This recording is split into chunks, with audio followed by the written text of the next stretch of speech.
आमच्या इथे ट्रेनिंगला येण्या अगोदर शेअर मार्केट हे खूप खराब असतं. ट्रेडिंग हा खूप खराब प्रकार आहे. याच्यामध्ये फक्त लॉसच होतो आणि खूप लोक याच्यामध्ये बर्बाद झाले. असंच एक माइंडसेट होता.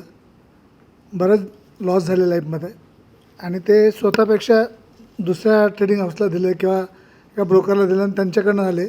त्यांनी फक्त आपल्याला टेलिफोन कॉल करायचं, विचारायचं, आपण म्हणजे घे, त्यांनी घ्यायचं, संध्याकाळी बघायचं अकाउंट लॉस. म्हणाला सर काही काळजी करू नका, उद्या होईल, परवा होईल, असं करत करत आयुष्यातली खूप मोठी कमाई याच्यामध्ये लॉस झाली. आणि असेच बाकीचे एक्सपिरियन्स बघितले. तर येत्या येण्या अगोदर असं वाटायचं, एक भीती वाटायची या शेअर मार्केटची किंवा ट्रेडिंगची. पण जेव्हा हे 4 दिवस तुमच्याबरोबर घालवले तर पूर्ण जे डोक्यातलं फर्निचर असतं, मेंदूचं फर्निचर असतं, ते पूर्ण आता रिशफल झालं आहे, रिसेट झालं आहे आणि प्रॉपर अलाईन झालं आहे की नाही, हे कुठलंही चुकीचं नाही किंवा वाईट नाही आहे. याच्यामध्ये फक्त आपलं नॉलेज कमी पडत होतं, आपल्याला स्वतःला नॉलेज नव्हतं आणि त्यातली प्रॉपर माहिती नसल्यामुळं आपण चुकीचा कन्सेप्ट डोक्यात ठेवला होता. तर I am really very thankful to you sir.